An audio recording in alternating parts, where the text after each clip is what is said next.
الحمد لله وكفى وسلام على حبيبه المصطفى أما بعد فأعوذ بالله من الشيطان الرجيم بسم الله الرحمن الرحيم ألا إن أولياء الله لا خوف عليهم ولا هم يحزنون الذين آمنوا وكانوا يتقون لهم البشرى في الحياة الدنيا وفي الآخرة صدق الله مولانا العظيم إن الله وملائكته يصلون على النبي يا أيها الذين آمنوا صلوا عليه وسلموا تسليما اللهم صل على سيدنا ومولانا محمد معدن الجود والكرم وآله وأصحابه الكرام وابنه الكريم وبارك وسلم صلاة دائمة سرمدا أبدا. عزیزان اکرام وقار، ہم آج کی اس مجلس میں سلطان الاولیاء معین المشائخ سیدی آقائی مولائی غریب نواز معین الدین حسن چشتی رضی اللہ تعالیٰ عنہ کے عرس مبارک کی تقریب میں حاضر ہیں، اور ہم سب اولیاء کاملین کے غلاموں میں سے شمار ہوتے ہیں. بارگاہ غریب نواز میں خراج عقیدت پیش کرنا ہم سنی مسلمانوں کا اخلاقی فرض ہے، اس لیے کہ ہم اپنے آنے والی نسلوں کو یہ پیغام دیتے رہیں جو آپ کی نئی نسل کہیں یہ نہ سمجھ لے کہ اسلام ہمارے گھروں میں ٹائی سوٹ بوٹ والوں کے ذریعے سے آیا ہے، بلکہ ہم یہ ہر سال عرس منا کر اپنے بچوں کو اس علم کو ٹرانسفر کرنا چاہتے ہیں کہ بچے ہمارے گھروں میں اسلام صرف ڈاکٹروں انجینئروں سے نہیں، معین الدین حسن چشتی سے آیا ہے، اولیاء کاملین صوفیاء و مشائخ کے طریقے سے آیا ہے. اور وہی دین جو آیا خالص دین تھا، پیوریٹی والا تھا. یہ اور بات ہے کہ زمانے کی نیرنگیوں نے اسے مختلط کر دیا اور نئے نئے فرقے جنم لینے لگے. ہندوستان کے مسلمانوں سے میں ایک گزارش ضرور کروں گا. بہت سارے لوگ یہ کہتے ہیں کہ بہت اختلافات ہیں، کتنے فرقے ہیں، کتنی جماعتیں ہیں. آپ چاہتے ہو کہ انتشار ختم ہو جائے؟ آپ چاہتے ہو کہ امت مصطفیٰ میں فرقے ختم ہو جائیں؟ دوسری دنیا کی بات چھوڑیں، ہم ہندوستان کی بات کرتے ہیں. سارے مسلمانوں سے میں یہ کہوں گا، اگر انتشار، افتراق، فتنہ، فساد، اختلاف سب ختم کرنا چاہتے ہو تو میری ایک دعوت ہے، آ جاؤ سارے فرقے اس دین پر جمع ہو جائیں جس پر غریب نواز تھے، اور جو غریب نواز لے کر کے آئے، چلو اس پر جمع ہو جاتے ہیں، کوئی فرقہ باقی نہیں رہے گا. پھر اگر تم اس پر جمع نہیں ہوتے تو اس کا مطلب ہے کہ تمہارا دین نیا ہے اور ہمارا دین 800 سال پرانا ہے. الحمدللہ ہم نئی شورشوں سے اور ڈالروں سے، ریال سے آئے ہوئے دین کے پیروکار نہیں ہیں. ہم الحمدللہ درویشوں کے دین پر قائم ہیں، اولیاء کاملین کے مسلک پر قائم ہیں. عزیزان گرامی وقار، آج وقت بہت کم ہے، میں مختصر وقت میں جو بات پیش کر سکتا ہوں وہ یہی ہے کہ فرامین غریب نواز کو آپ کے سامنے رکھ دیا جائے. یہی حقیقت میں عرس بھی ہے. عرس کا مطلب صرف اور صرف فاتحہ اور نیاز کھا کر کے چلے جانا نہیں ہے، بلکہ عرس کا مطلب یہ ہے کہ صاحب عرس کی تعلیمات کو عام کیا جائے، لوگوں میں ان کے فرامین کو پھیلایا جائے. بہت کم لوگ جانتے ہوں گے کہ ان کے اقوال کیا تھے، غریب نواز کے فرامین کیا تھے، آپ نے لوگوں کو کیا چیزیں بیان کی ہیں. یہ تمام فرامین کی طرف توجہ دلانا ہر عالم دین کی ذمہ داری بھی ہے. میں مختصر سی سیرت آپ کی رکھوں گا کہ الحمدللہ ہمارے اہل سنت و جماعت کے کھاتے میں اور ہماری فہرستوں میں اتنے بڑے بڑے مشائخ اور اولیاء کاملین ہیں کہ ان کی سیرتیں بیان کرتے کرتے سالوں سال گزر جائیں گے. اسی لیے اے سنی مسلمانوں، آپ اولیاء کی صرف مزاروں اور قبروں کو نہ دیکھو بلکہ ان کی کتابوں کو بھی دیکھو. آپ صرف ان کے گنبدوں کو ہی نہیں بلکہ ان کی لکھی ہوئی تعلیمات کو بھی دیکھو تو پتہ چلے گا. صرف گنبدوں کو اور مزاروں کو دیکھ کر کے عقیدت رکھنے والے کی عقیدت اور ہے، اور ان کی تعلیمات پڑھ کر کے عقیدت رکھنے والے کی عقیدت اور ہے. اس لیے کہ جو بہک گئے، گمراہ ہوئے، جو بہک گئے، اولیاء سے دور ہوئے، یہ کون لوگ ہیں؟ جو صرف مزارات کو دیکھ کر کے اعتقاد رکھتے تھے، عقیدت رکھتے تھے، انہوں نے اولیاء کو پڑھا نہیں تھا، اس لیے شیطان انہیں گمراہ کر دیا۔ اور جو اولیاء کو پڑھ کر کے ان کے محب ہوتے ہیں، چاہنے والے ہوتے ہیں، انہیں جلدی کوئی گمراہ نہیں کرے گا، اسی لیے کہ انہوں نے صرف ظاہر کو دیکھ کر کے محبت نہیں کی ہے، بلکہ ان کی تعلیمات کو دیکھ کر محبت کیا ہے۔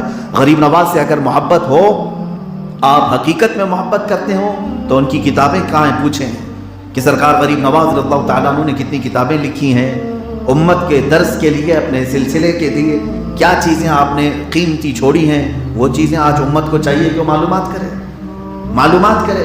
کوئی بھی آدمی زندہ رہتا ہے تو اپنی تحریروں سے زندہ رہتا ہے، اپنی تعلیمات سے زندہ رہتا ہے۔ سرکار غریب نواز رضی اللہ تعالیٰ عنہ اپنے مشن، اپنی تحریریں، اپنی تقریریں اور اپنی تبلیغ کی وجہ سے 800 سال سے بھی ہماری محفلوں میں زندہ ہیں۔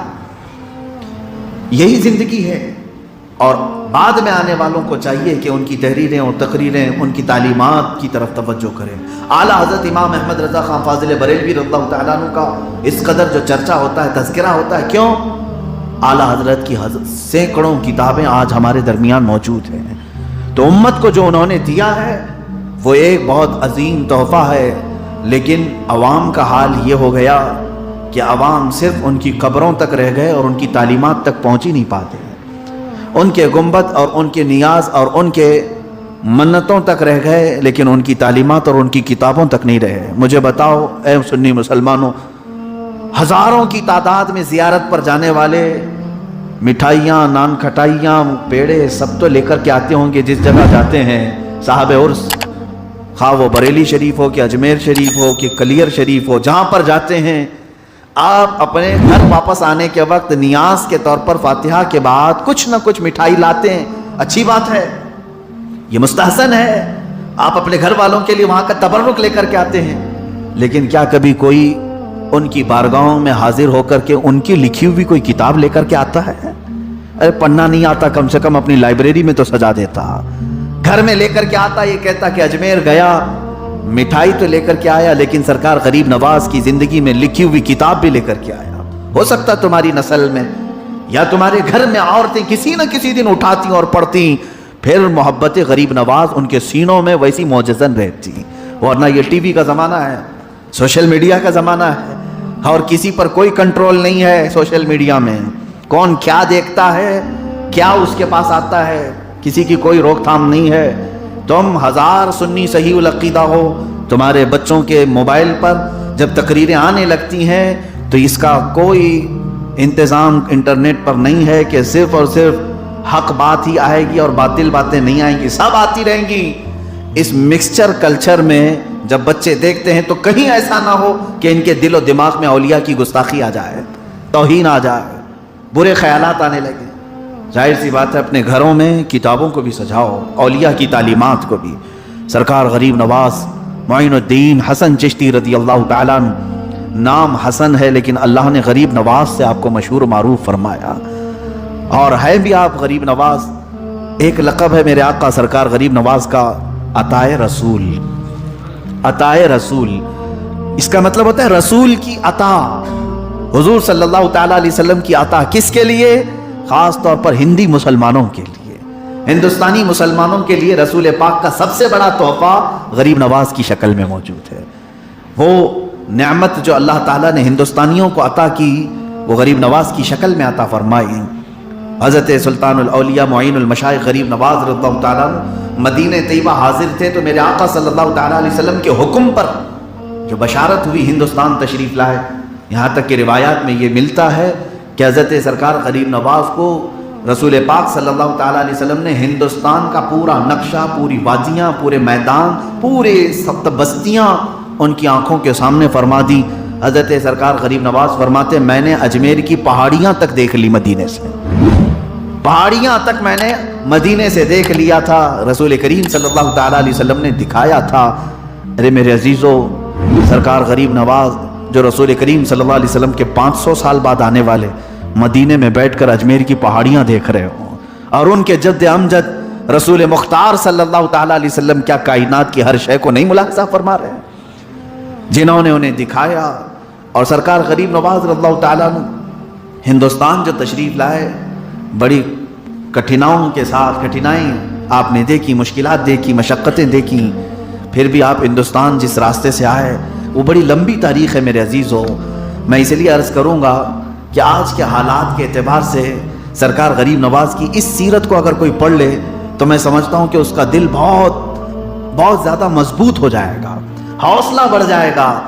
آپ یہ سوچتے ہیں کہ آج بہت رکاوٹیں ہیں، علماء بھی یہ سوچتے ہیں حکومتیں سخت ہیں، بولنے کے لیے ہمیں ہزار ناپ تول کے بولنا پڑتا ہے، دیکھنا پڑتا ہے، حالات اچھے نہیں ہیں، بہت ساری خرابیاں ہیں، لوگ ہماری باتیں ریکارڈ کر رہے ہیں۔ میرے عزیز آؤ، غریب نواز جس وقت آ رہے تھے اس وقت کون سے حالات اچھے تھے، ہندوستان کے کیسے حالات تھے؟ کیا آپ کو پورا ہندوستان پیالی میں سجا کر کے رکھ دیا گیا تھا؟ آئیے غریب نواز، آئیے آپ معین الدین ہندوستان۔ میرے عزیزوں یہاں ان کے آنے سے تقریباً کئی سال پہلے ہی پرتھوی راج کی ماں جو اجمیر پہ حکومت کرتا تھا، ایک بڑی جوتش عورت تھی، علم نجوم کی ماہر، اس نے اپنے علم سے خواب میں دیکھا یا جس طرح سے بھی دیکھا، اس نے 6-7 سال پہلے ہی کہا تھا کہ میں دیکھ رہی ہوں کہ اجمیر میں ایک درویش آئے گا، وہ ہماری سلطنت کو زیر و زبر کر دے گا۔ تو اس کی ماں کی بات سن کر پرتھوی راج جو راجا تھا اس نے کہا ماں اس کا شکل صورت کچھ تو بتاؤ۔ بھوٹان سے انہوں نے ایک جادوگر کو لایا جو جادو کے ذریعے سے، ہیپناٹزم کے ذریعے سے اس شکل کو نکالا، اور جو مصور تھے آرٹسٹ ان کو بٹھایا گیا، ان کو شکل بتائی گئی، یعنی خاکہ نکالا گیا کس کا؟ سرکار غریب نواز کا، اور پھیلا دیا گیا ایسا درویش کہیں بھی دکھے ہندوستان میں آنے سے پہلے اس کو روک دینا۔ اس وقت سرکار غریب نواز کہاں تھے؟ مدینے سے نکل کر کے ملتان آئے ہوئے تھے، ملتان پاکستان میں جو آج ہے۔ آپ وہاں پر تبلیغ اسلام میں مصروف تھے، اور یہاں یہ بات پہلے سے مشہور ہو گئی تھی کہ کوئی درویش ادھر آ رہا ہے۔ پھر اس کے بعد جو پابندیاں لگائی گئی تھی وہ معمولی پابندیاں نہیں تھی میرے عزیزوں۔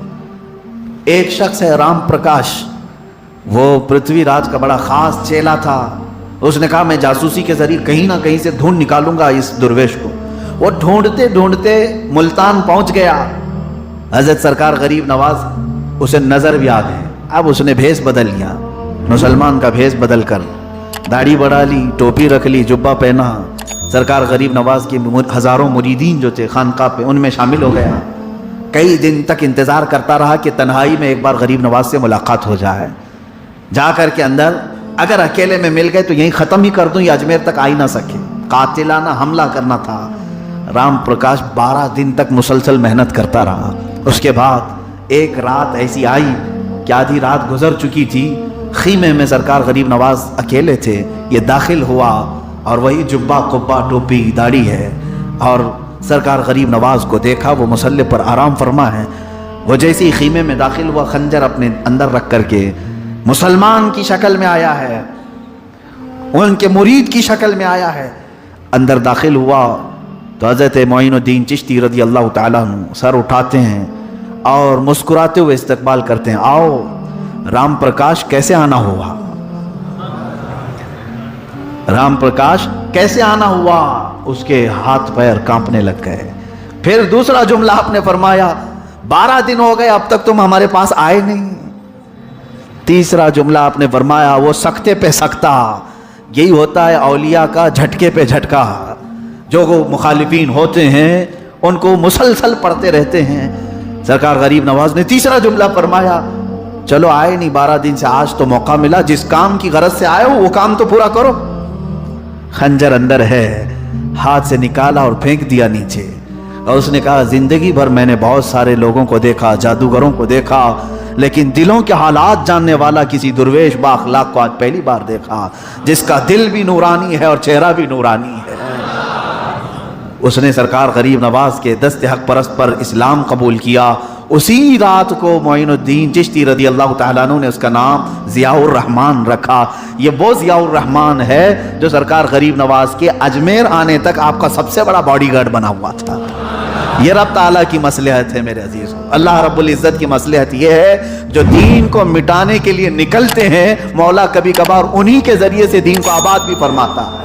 اقبال نے سچ کہا تھا، حرم کو مل گئے پاسباں صنم خانے سے، حرم کو مل گئے پاسبان صنم خانے سے۔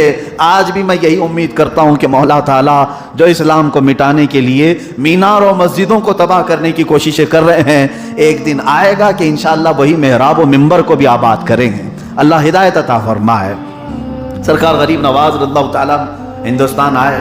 ہم تو میاں پروگراموں میں آتے ہیں، ہماری کون سی بڑی طاقت ہے، کون سا بڑا استقبال، ہماری کون سی حیثیت ہے، یا پھر ہم کون سا بہت بڑا کام کر رہے ہیں۔ یا تو پہلے سے فیلڈ ہموار ہے، آنے سے پہلے نعرے، جانے کے وقت نعرے، استقبال۔ وہ سرکار غریب نواز سلطان الاولیاء جس انداز سے تشریف لا رہے ہیں، ساری چوکیاں لگائی گئی، ناکہ بندی ہے، جگہ جگہ پر پہرے داری ہے کہ یہ ہندوستان میں نہ آنے پائے ایسا درویش۔ باوجود اس کے جب ملتان سے آپ نکلے، پنجاب کے راستے سے آ رہے تھے، امرتسر، پٹیالہ، یہ تمام راستے ہوتے ہوئے دلی آنا تھا۔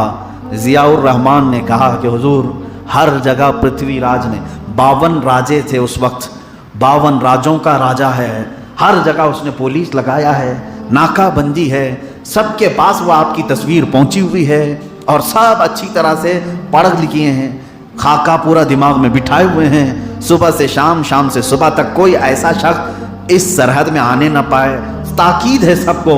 اس نے کہا ہم کون سی چوکی سے جائیں گے؟ سرکار غریب نواز رضی اللہ تعالیٰ عنہ اس سے کہتے ہیں تو چلتے رہے ہمارے ساتھ، اس لیے کہ معین الدین غریب نواز رضی اللہ تعالیٰ عنہ ہندوستان جب تشریف لا رہے تھے تو صرف ایک ذات نہیں، پورا اسلام آ رہا تھا ساتھ میں، صرف ایک ذات نہیں، اسلام پورا آ رہا تھا۔ اور دیکھیں سرکار غریب نواز کی زندگی میں بہت ساری میرے آقا صلی اللہ تعالیٰ علیہ وسلم کے معجزات کی جو برکت ہے، کرامت کی شکل میں آپ کو ملی ہے۔ حضور پر بھی قتل کے منصوبے بنا کر سارے لوگ گھیرا بندی کیے ہوئے تھے، حضور ان کے درمیان سے نکلتے ہوئے مدینہ تشریف لے گئے، کسی ایک کافر کو بھی حضور نظر نہیں آئے۔ اب غریب نواز جب پنجاب کی سرحدوں میں جا رہے ہیں، انہی چوکیوں کے بیچ میں سے جا رہے ہیں، پولیس والے سپاہی کھڑے ہیں، دیکھ رہے ہیں، اور آپ گزرتے ہوئے جا رہے ہیں۔ ضیاء الرحمان نے کئی چوکیاں پار کرنے کے بعد پوچھا سرکار غریب نواز سے کہ حضور والا ان لوگوں کو ہوا کیا ہے؟ کیا یہ آپ کی تصویر دیکھ کر آپ کو پہچان نہیں رہے ہیں یا پھر ماجرا کچھ اور ہے؟ سرکار غریب نواز نے مسکرا کر کے فرمایا اے ضیاء الرحمان خاموش رہ، اللہ مجھے جسے چاہے اسے دکھاتا ہے اور جسے چاہے چھپاتا ہے۔ غریب نواز کو جو چاہے اللہ جسے چاہے وہ دیکھ سکتا ہے، اور اللہ جسے نہ چاہے وہ کبھی نہیں دیکھ سکے گا۔ ان کے سامنے سے گزرتے ہوئے آئے، دلی پہنچے، یہاں ہنگامہ ہوا کہ جو درویش جس کا خاکہ پھیلا ہوا تھا وہ تو دلی پہنچا ہوا ہے۔ راجے نے ان ساری چوکیوں پر موجود سپاہیوں کو قتل کر ڈالا، مار ڈالا کہ اندر آیا کیسے؟ انہوں نے کہا ہماری موجودگی میں نہیں آیا۔ تو بادشاہ نے پوچھا، راجہ نے پوچھا تو پھر کس کی موجودگی میں آیا؟ یہ جھگڑے کبھی ختم نہیں ہوں گے، اس لیے کہ اللہ کی حکمتیں بہت اعلیٰ ہیں۔ وَمَكَرُوا وَمَكَرَ اللَّهُ وَاللَّهُ خَيْرُ الْمَاكِرِينَ۔ قرآن میں مولا فرماتا ہے سارے کفار منصوبے بناتے ہیں دھوکہ دینے کے لیے، اور اللہ خفیہ تدبیر کرتا ہے۔ اے مسلمانوں، اللہ کی تدبیر سب سے غالب آنے والی ہے، سب سے غالب آئے گی۔ وہاں سے وہ رب تعالیٰ تمہیں نکالے گا جہاں تمہارا وہم و گمان بھی نہیں ہوگا۔ دلی پہنچے، دلی میں یہاں پر کئی دن تک قیام ہوا، لوگ چوک در چوک آئے۔ پھر اجمیر آنے سے پہلے پھر چوکیاں لگائی گئیں۔ راج ماتا راجہ کی ماں نے کہہ دیا کہ بیٹا اب چھوڑ دے، اب چھوڑ دے، اب اس کا راستہ روکے گا تو بہت بڑا نقصان بھی اٹھائے گا۔ لیکن اس نے ہر ممکن کوشش کر ڈالی سرکار غریب نواز کو اجمیر پہنچنے سے پہلے، لیکن وہ غریب نواز، میرے عزیز و تاریخ پڑھتا ہوں تو اش اش کر جاتی ہیں آنکھیں کہ وہ آئے تو صحیح، ہمارا اور آپ کا سفر کرنا اور ہے، غریب نواز کا سفر کرنا اور ہے۔ دلی سے اجمیر کا سفر سرکار غریب نواز رضی اللہ تعالیٰ عنہ نے فرمایا، آپ کے ساتھ چند درویش تھے، یہ سفر تقریباً 8 دن کے اندر طے ہوا۔ ان 8 دنوں کے اندر دلی سے اجمیر تک 7,000 لوگ اسلام قبول کر چکے تھے۔ وہ سفر پر نکلیں تو اسلام دیتے چلے جائیں، یہ اللہ کے ولیوں کی کرامت۔ میرے عزیزو، انا ساگر کو کوزے میں بھرنا وہ الگ کرامت ہے، اونٹوں کو بٹھا دینا الگ کرامت ہے، کھڑاؤں سے جے پال جوگی کو مارنا الگ کرامت ہے، لیکن لوگوں کے دلوں میں شرف اسلام عطا کرنا یہ سب سے بڑی کرامت ہے۔ یہ بڑی کرامتیں ہیں۔ سرکار غریب نواز رضی اللہ تعالیٰ عنہ ان تمام بندشوں کو توڑتے ہوئے، ساری حدوں کو پھلانتے ہوئے، جو حدیں انہوں نے بنائی تھی، اجمیر معلیٰ پہنچ بھی گئے، اور اجمیر مقدس جہاں پہنچے آپ نے اپنی جھوپڑی قائم بھی کی، اپنی عبادتوں میں مصروف رہے۔ کیا اتنی پابندی لگائی گئی تھی؟ راستہ روکا گیا تھا، تصویریں پھیلائی گئی تھی، پروپیگنڈا کیا گیا تھا؟ اتنا نہیں۔ آ جانے کے بعد راجا نے کیا نہیں کیا؟ پانی بند کر دیا، پانی بند کر کے دیکھا گیا۔ پھر تھوڑے دنوں کے بعد جادوگروں سے مقابلہ کروایا، زہر دے کر کے بھیجا کھانے میں، عورتیں بھیجا، لڑکیاں بھیجا، کون سی چیز نہیں کی گئی؟ لیکن غریب نواز کا مشن سمندر کی طرح پھیلتا ہی چلا گیا۔ وہ ایک ایسا سیلاب تھا جس کو اقبال نے کہا ہے، تھمتا نہ تھا کسی سے سیل رواں ہمارا، تھمتا نہ تھا کسی سے سیل رواں ہمارا۔ یہ ایسی باڑ ہے جو پھیلتی ہی چلی گئی اور کسی کی طاقت نہ ہو سکی روکنے کی۔ اور مشہور روایت کے مطابق سلطان الاولیاء اسی جھونپڑی میں، اسی خیمے میں رہ کر تبلیغ اسلام کرتے ہوئے ہندوستان کے 90 لاکھ واسیوں کو شرف اسلام عطا فرمایا۔ عزیزان گرامی وقار، میں یہاں سے آپ کی زندگی پاک سے یہ کہنا چاہوں گا کہ اس وقت کیسے حالات تھے۔ اس وقت حالات بہت اچھے تھے۔ اس وقت ارے ڈیموکریسی تو آج ہے، اس وقت تو یعنی بادشاہت تھی، رولنگ تھی۔ جو راجا ہے وہ کسی کا الیکشن سے آیا ہوا نہیں ہوتا، وہ اپنی طاقت سے آیا ہوا ہوتا ہے۔ اپنے سپاہی، اپنے وزیر، اپنی پولیس جس کو چاہے بند کرے، جسے چاہے مارے۔ اتنی طاقت اور ڈکٹیٹرشپ کے باوجود سرکار غریب نواز کے قدم نہیں ڈگمگائے۔ آج کے حالات میں اگر حق بولنے پر قدم ڈگمگاتے ہیں تو تم غریب نواز کے مریدین میں سے نہیں ہو۔ خوف تمہارے دلوں پر اگر آ گیا تو پھر سرکار غریب نواز رضی اللہ تعالیٰ عنہ کے مشن کو پھر سے پڑھو۔ آج جو لوگ یہ کہتے ہیں حالات بہت گمبھیر ہیں، ایسے ہیں ویسے ہیں، کچھ بھی نہیں ہے۔ امت مصطفیٰ صلی اللہ تعالیٰ علیہ وسلم کو اللہ تعالیٰ نے یہ خصوصیت عطا کی ہے کہ اگر یہ ایمان میں کامل ہو تو یہ خود حالات کو اپنے ہاتھوں سے موڑ دیتا ہے۔ یہ جس طرف جا رہا ہے، ہوائیں اگر مخالف چل رہی ہیں اور یہ دوسری طرف چل رہا ہے، تو رب تبارک و تعالیٰ امت مصطفیٰ کی اس عزت کی وجہ سے ہواؤں کو بھی اس کے پیچھے چلا دے گا۔ سعد ابن ابی وقاص رضی اللہ تعالیٰ عنہ، سعد ابن ابی وقاص ایک صحابی ہیں، میں آپ کو صرف تذکرہ دے کر جا رہا ہوں۔ حالات خراب ہیں، کون سی چیز ہمارے لیے روڑے اٹکاتی ہے؟ کیا ہے حالات خراب؟ سعد ابن ابی وقاص، عراق جب فتح ہو گیا، ایران فتح کرنا تھا۔ ایران اس وقت کی ایک ایسی اقلیم کا نام بتا رہا ہوں جو سپر پاور، جہاں کسرا بادشاہ، کسرا جس کو کہتے ہیں یزدگرد، وہ اس کی حکومت تھی، بڑا سپر پاور بادشاہ اس زمانے کا۔ اس کی سرحدوں میں داخل ہونا ہے، لیکن عراق اور ایران کے بیچ میں دریائے دجلہ ہے، دریا ہے۔ حضرت سعد ابن ابی وقاص وہاں تک آئے اور اس کے بعد اس طرف ایرانیوں کی فوج کھڑی ہے، اس طرف مسلمانوں کی فوج ہے۔ حضرت سعد ابن ابی وقاص نے پوچھا کیا ایران میں داخل ہونا ہے؟ ایران میں داخل ہونا ہے اسلام کے ساتھ؟ صحابہ نے کہا آپ جس طرف آگے بڑھیں گے ہم آگے بڑھتے ہیں۔ سعد ابن ابی وقاص نے کہا کشتیاں ہیں کسی کے پاس عبور کریں؟ کسی ایک کے پاس کشتی نہیں، کسی کے پاس تیرنے کے لیے ایک چیز نہیں ہے۔ سعد ابن ابی وقاص نے کیا کیا جانتے ہیں؟ سارے صحابہ سے کہا کہ تم یہ ایرانیوں کے تیروں کو سنبھالنا، جو تیر ماریں گے ہماری طرف سے 300 تیر انداز جو آگے پیچھے چلیں، اور تم ان کے تیروں کو سنبھالنا، میں دریا پار کرنے کا انتظام کرتا ہوں۔ کہا کشتیاں، ہزاروں کی تعداد میں صحابہ ہیں، تابعین ہیں سعد ابن ابی وقاص کے پیچھے، جو ایران کی سپر پاور کو ہلانے کے لیے جا رہے ہیں، کشتیاں نہیں ہیں ان کے پاس۔ سعد ابن ابی وقاص سے پوچھا لوگوں نے آپ کیا انتظام کر رہے ہیں؟ کہا آؤ سب اپنے اپنے گھوڑے لو، بسم اللہ پڑھو اور گھوڑے دریا میں ڈال دو، دریا میں ڈالو۔ دریا اتنا گہرا، بہت تیز بہاؤ والا دریا ہے دریا دجلہ، ہر چیز کو بہا لے جاتا ہے، آج بھی اس کی روانی بہت تیز ہے، کافی لمبا دریا۔ اس وقت سعد ابن ابی وقاص 300 گھڑ سواروں کو لے کر دریا میں اپنے گھوڑے ڈالے۔ یہ نہیں دیکھا کہ گھوڑوں کو ہمارے ساتھ یہ بہا لے جائے گا، لیکن فرماتے ہیں کہ وہ آپس میں ایک دوسرے سے بات چیت کرتے ہوئے نہایت ہی پرسکون انداز میں دوسری طرف جا رہے ہیں۔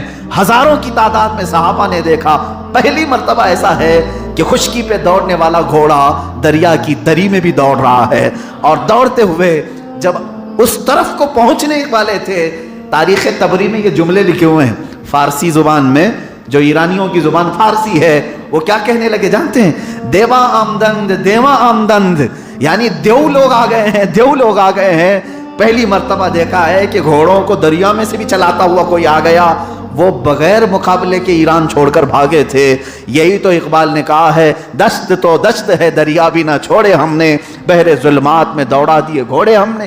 ہمیں کوئی ہمارے اس فعل رواں کو کوئی طاقت روکے گی نہیں، بس جو کچھ بھی روکتی ہے وہ تمہاری بزدلی روکتی، تمہارے اپنے خیالات روکتے ہیں۔ اور آپ کو میں ایک بات عرض کر دوں، آپ نے ایک لقب سنا ہوگا نا سرکار غریب نواز کو، ہند الولی کہتے ہیں، سنیں؟ کیا کہتے ہیں؟ ہند الولی۔ ہند الولی کا مطلب کبھی اب پوچھو ہند الولی کیا ہے؟ یہ سرکار غریب نواز کے ویسے دوسرے لقب ہیں، غریب نواز ہے، معین المشائخ ہے، معین الدین ہے، عطائے رسول ہے، نائب رسول ہے، یہ سب لقب ہیں۔ لیکن یہ ہند الولی کیا ہے؟ تو لوگ یہ سمجھتے ہیں کہ ہندوستان کا ایک ولی۔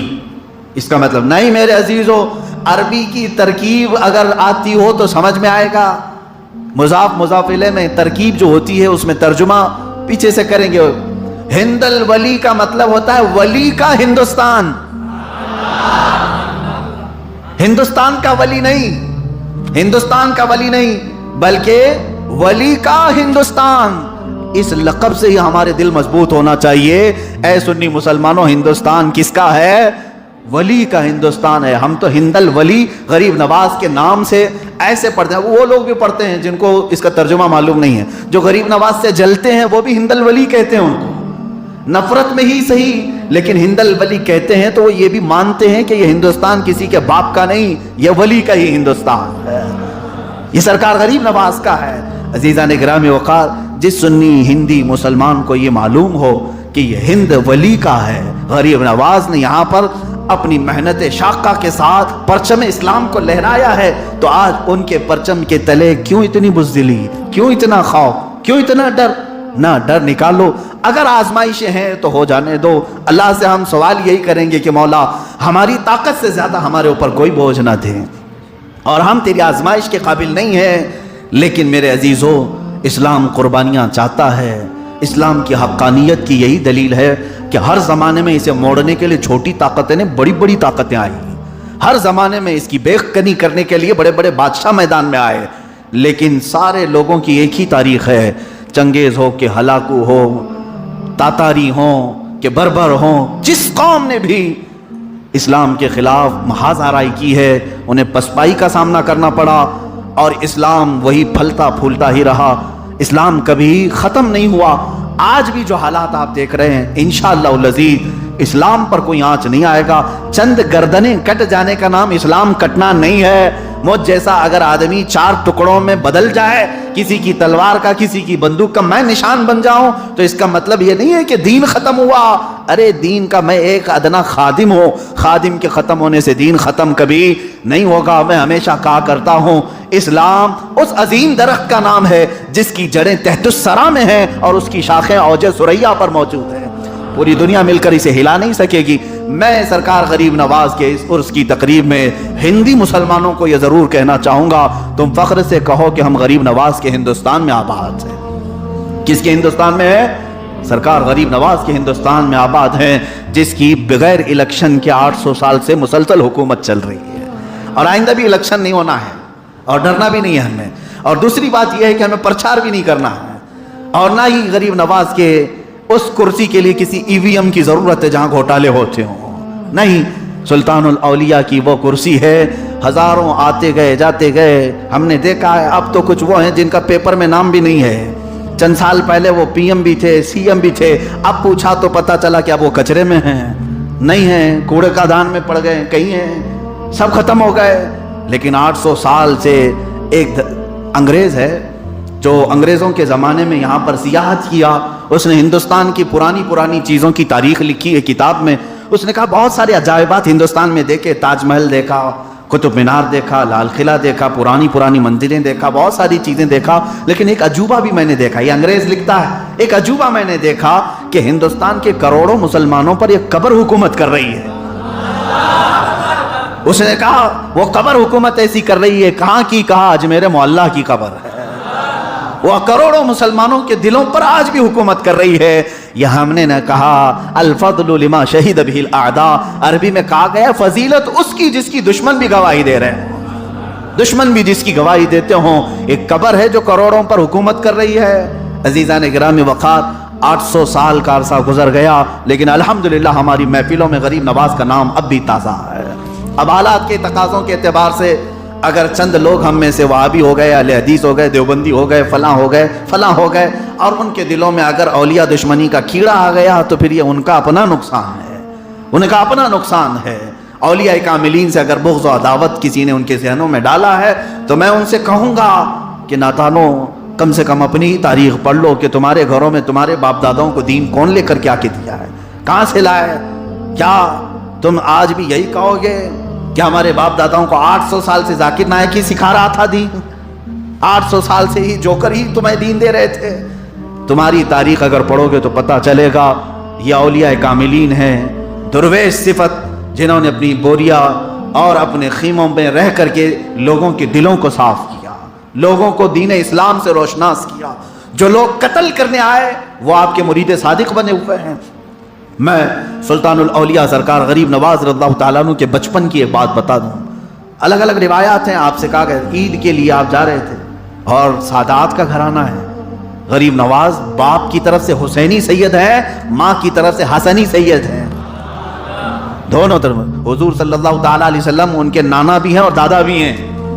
نجیب الطرفین سید غریب نواز رضی اللہ تعالیٰ عنہ بچپن میں عید کے لیے جا رہے ہیں تو ایک بچے کو دیکھا پھٹے پرانے کپڑوں میں، بوسیدہ کپڑوں میں. اس کے پاس گئے، اس سے دیکھا. دیکھیں حضور صلی اللہ تعالیٰ علیہ وسلم کی کتنی چیزیں آپ کی زندگی میں ملتی جلتی ہیں.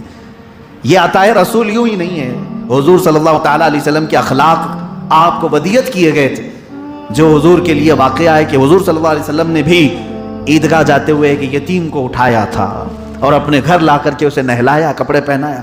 غریب نواز رضی اللہ تعالیٰ عنہ عید کے لیے جا رہے ہیں. ایک غریب بچے کو دیکھا پرانے پھٹے کپڑوں پر ہے تو اس بچے سے پوچھا تو اس نے کہا میرے گھر میں اتنی طاقت نہیں ہے کہ عید کے لیے کپڑے خریدے جا سکیں.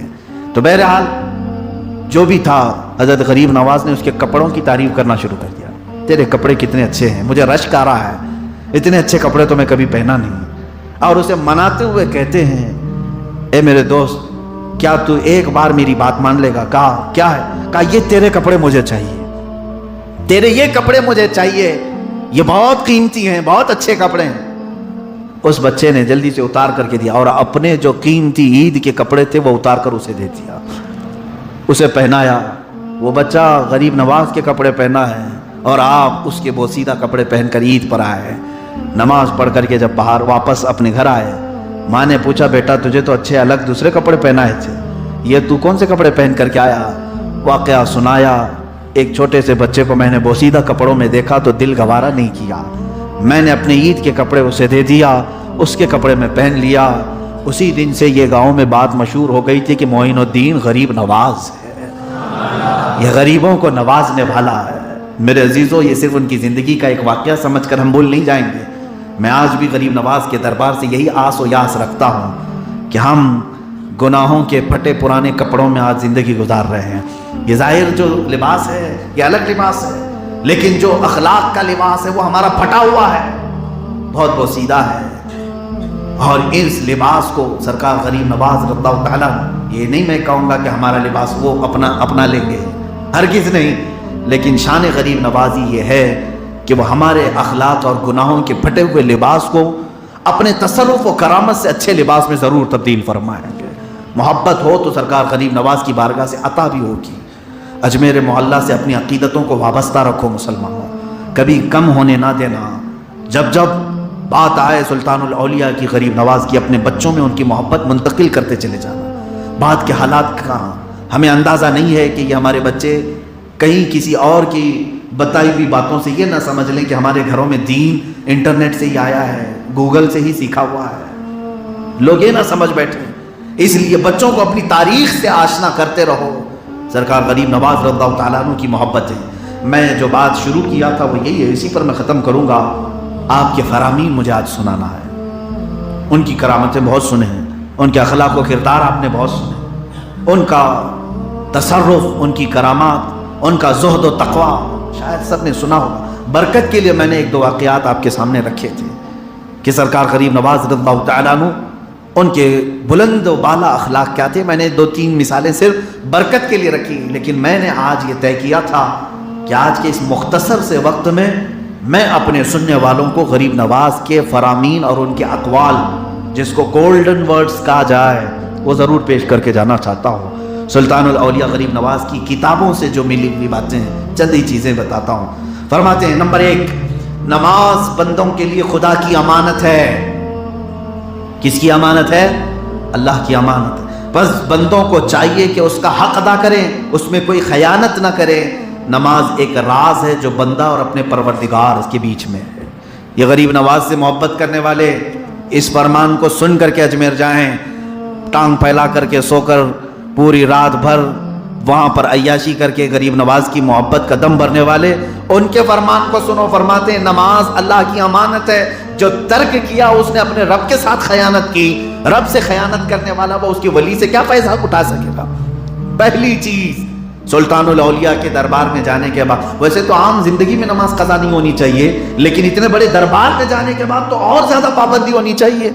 کیا تم غریب نواز کو اپنی قبر میں زندہ تصور کرتے ہو کہ نہیں؟ ظاہر سی بات ہے، جس وقت تم اجمیر میں گھوم رہے ہو، پھر رہے ہو، کیا اس بات کا احساس نہیں ہوتا کہ مجھے غریب نواز اپنے اجمیر میں دیکھ رہے ہیں؟ ادھر اذان ہو رہی، ادھر نماز ہو رہی ہے، میں بازاروں میں مستیاں کر رہا ہوں، عیش کر رہا ہوں۔ تو یہ تو غریب نواز کی محبت نہیں ہوئی میرے عزیز ہو، یہ تو تم اپنے انٹرٹینمنٹ کے لیے چلے گئے، پکنک کے لیے گئے، ایک ٹور کر لیا تم نے۔ دوسری بات یہ بھی دیکھیں غریب نواز کا فرمان، یہ سنانا مجھے بہت ضروری ہے۔ لوگ یہ سمجھتے ہیں غریب نواز کی محبت کا نام چلم اٹھانا ہے، بیڑی پھونکنا ہے، چرس گانجا پینا ہے، ہاں اس کو سمجھ بیٹھے ہیں کچھ لوگ۔ یہ جھوٹے نقلی جعلی پیر جنہوں نے غریب نواز کا نام لے کر کے، وہاں پر بھی اجمیر میں بھی پوری گینگ بیٹھی ہوئی ہے۔ ظالموں، تم پورے غریب نواز کے نام پر دھبا لگانے کی کوشش کرتے ہو۔ آنے والے جو نئے مسلمان ہو یا پھر ہماری نئی جنریشن ہے، کیا اس کو یہ بتانا چاہو گے کہ غریب نواز یہ تمام کام کرتے تھے اس لیے ہم بیٹھ کر کے یہاں کر رہے ہیں؟ معاذ اللہ رب العالمین، 100 بار معاذ اللہ۔ سرکار غریب نواز رضی اللہ تعالیٰ عنہ کا فرمان عالی شان ہے، فرماتے ہیں قیامت کے روز سب سے پہلے نماز کا حساب انبیاء و اولیاء اور ہر مسلمان سے ہوگا۔ انبیاء سے بھی ہوگا، اولیاء سے بھی ہوگا، ہر مسلمان سے ہوگا۔ اور فرماتے ہیں غریب نواز جو اس حساب میں پورا نہیں اترے گا وہ دوزخ کے عذاب کا شکار ہوگا۔ یہ فرمان غریب نواز ہے۔ میری ان باتوں کو ضرور نقل کرو اے مسلمانوں۔ غریب نواز کے نام پر قوالیاں جتنی شعر ہوتی ہیں، ان کے فرامین بھی شعر ہو، ان کے احکامات اور ان کی تعلیمات بھی پھیلائی جائیں۔ سرکار غریب نواز رضی اللہ تعالیٰ عنہ کا ایک فرمان یہ ہے، فرماتے ہیں جو بھوکے کو کھانا کھلاتا ہے اللہ تعالیٰ قیامت کے دن اس کے اور جہنم کے درمیان 7 دروازے بنا دیتا ہے۔ بھوکوں کو کھلاؤ جو بھوکا ہے، لیکن یہاں پر معاملہ دوسرا ہے۔ غریب نواز کے نام پر جو نیاز ہوتی ہے، اس میں سب پیٹو لوگ ہی کھا جاتے ہیں، کوئی مسکین کھا نہیں پاتا۔ سارے وہی لوگ کھا رہے ہیں جن کے گھروں میں آلریڈی کھانا بنا ہوا ہے، بس اتنا ہے کہ باہر میدان میں آ کر کے کھا لیا۔ ارے ثواب کا کام ان مسکینوں کو کھلانا ہے جن کے گھروں میں روٹی نہیں ہے۔ ہاں یہی تو ہوتا ہے، لنگر کیا، فاتحہ کیا، نیاز کیا، اور سمجھ بڑے ثواب کا کام۔ کس کو ثواب؟ خود کھانے کا ثواب، خود کھا کر کے ثواب۔ ثواب ان مسکینوں کو کھلانے کا فرمایا گیا ہے جن کے گھروں میں رزق نہیں پہنچا۔ ہاں اگر آپ کو خود کو کھانا ہے تو کھاؤ، پارٹی کر رہے ہو آپ کھا رہے ہو، میں ناجائز حرام نہیں کہہ رہا، کھاؤ، لیکن اس کو جس لنگر کا نام دے رہے ہو وہ لنگر نہیں ہے۔ سرکار غریب نواز رضی اللہ تعالیٰ عنہ کا ایک اور فرمان یہ سنیں بہت توجہ سے، فرماتے ہیں اس سے بڑھ کر کوئی گناہ کبیرہ نہیں، اس سے بڑھ کر کوئی گناہ کبیرہ نہیں کہ مسلمان بھائی کو بلا وجہ کوئی ستا رہا ہو۔ اپنے مسلمان بھائی کو ستانا، پریشان کرنا، اس سے بڑا گناہ کبیرہ نہیں۔ یہ سرکار غریب نواز کا فرمان ہے، اور فرماتے ہیں اس سے خدا اور رسول دونوں ناراض ہوتے ہیں جو مسلمان کا دل دکھاتا ہے۔ اس پر ظاہر سی بات ہے جو چشتی ہے، جو غریب نواز سے اپنی نسبت رکھتا ہے، اسے چاہیے کہ اپنی زبان سے، اپنے ہاتھ سے، اپنے اعضاء سے، اپنے ہر عمل سے دوسرے مسلمان کو اذیت نہ پہنچائے۔ ایک بار اجمیر معلیٰ میں آپ جمعرات کا روزہ بھی رکھتے تھے، ایک فقیر لاہور سے آیا، اور درویشوں کی جماعت ہے، دوپہر کا وقت ہے، وہ آیا اور سرکار غریب نواز سے بڑی عقیدت کے ساتھ مٹھائی کا ایک ڈبہ لے آیا تحفے میں، کہا کہ لاہور سے مٹھائی لایا ہوں غریب نواز کے لیے، وہاں سے آیا ہوں۔ تو آپ نے فرمایا قبول فرمایا، ہدیہ قبول فرما لیتے۔ تو وہ فقیر اس بات پر ضد کر رہا تھا کہ حضور ایک تھوڑا سا میرے سامنے کھا لینا، تھوڑا سا میرے سامنے کھا لیں، ورنہ شان غریب نواز تو یہ ہے کہ سب تقسیم کر دیتے تھے، جو آتا سب کو بانٹ دیا جاتا۔ اس کی تمنا یہ تھی کہ سرکار غریب نواز بھی تھوڑا سا کھا لیں، جبکہ وہ جمعرات کا دن روزے سے تھے۔ حضرت غریب نواز نے اس فقیر کے اصرار کو دیکھا اور مٹھائی کھا لی۔ ان کا یہ عمل دوسروں کے لیے بہت بڑا تھا، جو مجمع میں بیٹھے تھے مریدین، جو برسوں سے مجاہدوں میں ہیں، سب ٹھٹک گئے کہ آج کیا غریب نواز کا روزہ نہیں تھا، آج جمعرات کا دن ہے اور مٹھائی کھا لیا، بھول کے تو نہیں کھایا۔ فوراً لوگوں نے یاد دلایا بعد میں کہ حضور آپ نے آج مٹھائی کھا لی، روزہ تھا کہ نہیں تھا؟ کہا روزہ تھا۔ کہا بھول کے کھایا آپ نے؟ کہا نہیں، جان بوجھ کے کھایا۔ تو لوگوں نے پوچھا جان بوجھ کر کے آپ نے کیسے کھایا؟ تو سرکار غریب نواز نے فرمایا وہ ایک درویش میرے نبی کی امت کا، ایک فقیر بڑے دور سے چل کر آ رہا ہے، میرا روزہ تو نفل ہے، ٹوٹ گیا تو قضا کر لوں گا، اس کا دل ٹوٹے تو کون باندھے گا؟ اس کے دل کو میں نہیں توڑنا چاہتا تھا۔ یہ اذیت نہ پہنچانا، کسی کے دل کا خیال رکھنا، یہ سرکار غریب نواز کی تعلیمات میں سے۔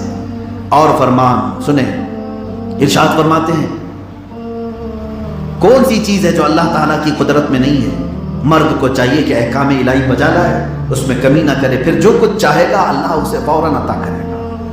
قبرستان میں جان بوجھ کر کے کھانا یا پانی پینا گناہ کبیرہ ہے، یہ غریب نواز کا فرمان ہے۔ قبرستان میں جان بوجھ کر کھانا یا پانی پینا گناہ کبیرہ ہے، جو ایسا کرے وہ ملعون ہے، منافق ہے، کیونکہ قبرستان عبرت کی جگہ ہے، نہ کہ اپنی خواہشات کو پورا کرنے کی جگہ ہے۔ یہ سرکار غریب نواز کا فرمان ہے۔ یہ تمام چیزیں عمل کرو میرے مسلمان بھائی۔ جس نے جھوٹی قسم کھائی گویا کہ اس نے اپنے خاندان کو برباد کیا، اور فرماتے ہیں اس کے گھر سے برکت اٹھا لی جاتی ہے۔ یہ سرکار غریب نواز کا فرمان ہے۔ اور پھر آگے ارشاد فرماتے ہیں گناہ تم کو اتنا نقصان نہیں پہنچا سکتا جتنا مسلمان بھائی کو ذلیل و رسوا کرنا تمہیں نقصان پہنچائے گا۔ کسی کو تم نے ذلیل کیا وہ تمہیں اتنا برباد کر دے گا جتنا تمہارا دوسرا گناہ نہیں برباد کرے گا۔ آپ سنیں، یہ بات بھی ضروری ہے، اگر قیامت کے دن کوئی چیز جنت میں لے جائے گی تو وہ تمہارے اخلاقوں کے، تمہارا تقوی ہے، نہ کہ علم۔ سمجھ میں آ رہی بات؟ فرماتے ہیں اگر قیامت کے دن تمہیں جنت میں کوئی چیز لے جائے گی تو تمہاری پرہیزگاری، تمہارا تقوی ہے، نہ کہ علم۔ علم جتنا بھی حاصل کر لیا لیکن اس کے ساتھ تقوی نہیں آیا تو جنت میں نہیں جا پاؤ گے۔ جو شخص عشق الہی کی راہ میں قدم رکھتا ہے اس کا نام و نشان نہیں ملتا۔ اہل عرفان یاد الہی کے علاوہ کوئی اور بات اپنی زبان سے نہیں نکالتے۔ اب پھر سنیں، اگر کسی شخص میں 3 خصلتیں، 3 عادتیں پائی جاتی ہیں تو سمجھ لو کہ وہ اللہ کا ولی ہو جائے گا۔ غریب نواز فرماتے ہیں اگر کسی شخص کے اندر 3 عادتیں پائی جاتی ہیں تو سمجھ لو اللہ اسے دوست رکھتا ہے۔ پہلی چیز سخاوت، دوسری چیز ہے شفقت، تیسری چیز ہے عاجزی و انکساری۔ سخاوت، لوگوں میں خیرات کرنا بغیر بتائے اور پھر دے دینے کے بعد دوبارہ کبھی ذکر نہ کرنا، یہ سخاوت۔ شفقت کا مطلب ہے نرمی کرنا ہر ایک کے ساتھ، لوگوں سے نرم بات کرنا۔ تیسری چیز ہے عاجزی و انکساری، غرور و تکبر نہیں کرنا۔ پوچھا گیا کیسے کریں یہ سب؟ فرماتے ہیں سخاوت دریا کی طرح کرو۔ دریا کا پانی کبھی کم ہوتا ہے؟ جتنا جسے چاہے اٹھا کر کے لے جاتا رہے، دریا کسی کو روکتا نہیں، 1 بالٹی اٹھائے 10 بالٹی اٹھائے۔ فرماتے ہیں سخاوت کیسی ہو؟ تو فرمایا دریا کی طرح۔ پھر پوچھا شفقت کیسی ہو؟ کہا سورج کی طرح۔ شفقت کیسی ہو؟ سورج کی طرح۔ سورج اتنا ہائی پاور کا ہے، اتنا ہائی پاور کہ اس کے برابر کا ٹیمپریچر دنیا میں ہو ہی نہیں سکتا، اس کے باوجود کسی کو جلاتا نہیں۔ جلاتا ہے سورج؟ شفقت ہے یہ سورج کی۔ صبح تمہاری ہڈیوں کو مضبوط کرتا ہے، دوپہر میں تمہیں اجالے دیتا ہے اور شام میں پھر ٹھنڈک دیتا ہے۔ ہائی پاور کا ہے لیکن شفقت ہے۔ اور پھر پوچھا گیا عاجزی کیسے کریں؟ عاجزی کیسے کریں؟ فرمایا زمین کی طرح۔ زمین کی طرح عاجزی ہو. کیا مطلب؟ کہ یہ زمین ہمیشہ نیچے رہنا پسند کرتی، کبھی کسی کے سر پہ چڑھتی نہیں، سر پہ نہیں چڑھتی ہے. آپ نے یہ 3 باتیں فرمایا. سخاوت دریا کی طرح کرے، شفقت سورج کی طرح کرے، عاجزی زمین کی طرح کرے، کہ ہر کوئی اس پر چل کے جاتا ہے لیکن کسی کو روکتی نہیں ہے، کسی کو روکتی نہیں. اب دیکھیں، فرماتے ہیں نیکوں کی صحبت نیک کام کرنے سے بہتر ہے. بات سمجھ میں آ رہی ہے؟ نیک لوگوں کے ساتھ رہنا نیکی کرنے سے بھی بہتر ہے، اور برے لوگوں کے ساتھ رہنا گناہ کرنے سے بھی زیادہ برا ہے. گناہ کرنا الگ چیز ہے، لیکن گناہ کا بہت سارے نوجوان یہی ہیں، ارے میں تو حضرت وہ سب نشہ وشہ نہیں کرتا، دوست پورے تو نشیڑی ہیں، تو کیا کرتا ہے ان کے ساتھ؟ یہ غریب و نواز کے فرمان کے مطابق گناہ کرنا اس سے زیادہ برے لوگوں کی صحبت میں رہنا گناہ ہے. اور یہ لوگ تجھے جہنم میں چھوڑیں گے نہیں، لے کر کے جائیں گے قیامت کی. یہاں جتنی تو نے ان کے ساتھ وفاداری کی تھی، یہ جتنے برے لوگوں کے ساتھ، یہ ساری وفاداری یہ قیامت کے دن تیرے ساتھ نکالیں گے، اور کہیں گے بڑا وفادار دوست تھا، ہم جہاں جا رہے ہیں وہاں ساتھ میں لے کے جائیں گے اس کو. قرآن میں وہ کہے گا یا ویلتا لیتنی لم اتخذ فلانا خلیلا، اے کاش یہ فلاں کو میں دوست نہیں بنایا ہوتا تو اچھا ہوتا، میں تو جنت میں جا رہا ہوتا. اب دیکھیں دنیا میں 3 افراد بہترین کہلانے کے مستحق ہیں. نمبر 1 وہ عالم جو علم سے بات کہے، حق نہ چھپائے. نمبر 2 جو لالچ نہ رکھے. نمبر 3 وہ عارف جو ہمیشہ دوست کی تعریف و توصیف کرتا ہے. سرکار غریب نواز رضی اللہ تعالیٰ عنہ کے فرامین میں آخری کی چند چیزیں بتاتا ہوں. فرماتے ہیں توکل یہ ہے کہ اللہ کے علاوہ کسی اور پر توکل نہ کرے. سچی توبہ کے لیے 3 باتیں ضروری ہیں. میں آخری بات فرماؤں، سچی توبہ چاہتے ہو نا؟ سچی توبہ گال پہ تھپڑ مارنے کا نام توبہ نہیں، کان پکڑ کے اٹھک بیٹھک کرنے کا نام توبہ نہیں. یہ تو ہمیں یوں ہی پریکٹیکل طور پر ایک ریہرسل کے طور پر کرا دیا جاتا ہے. توبہ کیا ہے؟ سرکار غریب نواز فرماتے ہیں سچی توبہ کے لیے 3 باتیں ضروری ہیں. نمبر 1 کم کھانا، نمبر 2 کم سونا، نمبر 3 کم بولنا. یہ 3 چیزیں کر لے تب تجھے سچی توبہ کی توفیق ملے گی. پیٹ پر کھا کر کے توبہ توبہ توبہ کر رہا ہے، نفس تیرا بھڑکاتا ہے، پھر گناہ کی طرف لے جاتا ہے. رات بھر سوتا ہے، دن بھر سوتا ہے، اور پھر توبہ توبہ کرتا ہے. تو نفس موٹا ہوتا ہے، تیری توبہ پر تجھے قائم نہیں رکھے گا. اور ہر جگہ بیٹھ کر کے کمنٹس کرنا ضروری ہوتا ہے. بات چیت کوئی بھی ٹاپک پر بات، کچھ لوگوں کی عادت رہتی ہے اپنی ٹپنی کرنا ہے، ہر چیز میں بولنا ضروری ہے. فرمایا گیا جو اہل طریقت ہیں وہ ہر موضوع پر بات نہیں کرتے ہیں.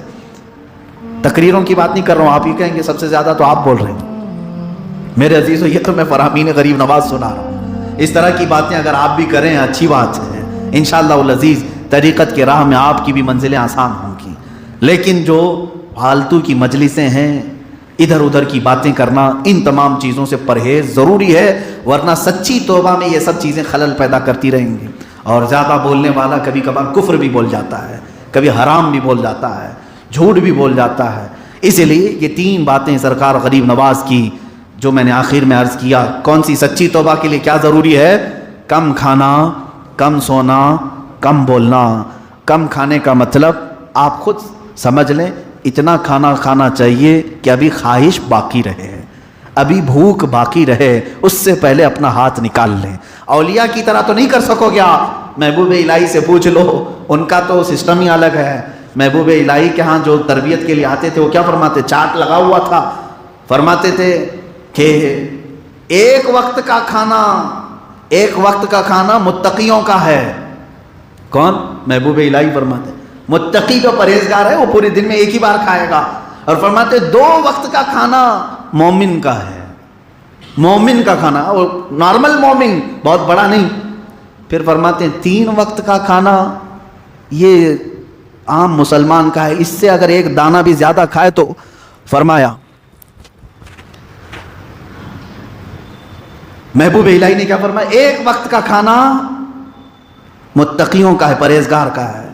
2 وقت کا کھانا مومن کا ہے. 3 وقت کھائے تو یہ نارمل مسلمان یعنی گنہگار عام آدمی. اس سے اوپر 1 بھی دانہ کھائے تو اس کو گھوڑوں کے ساتھ باندھ دو.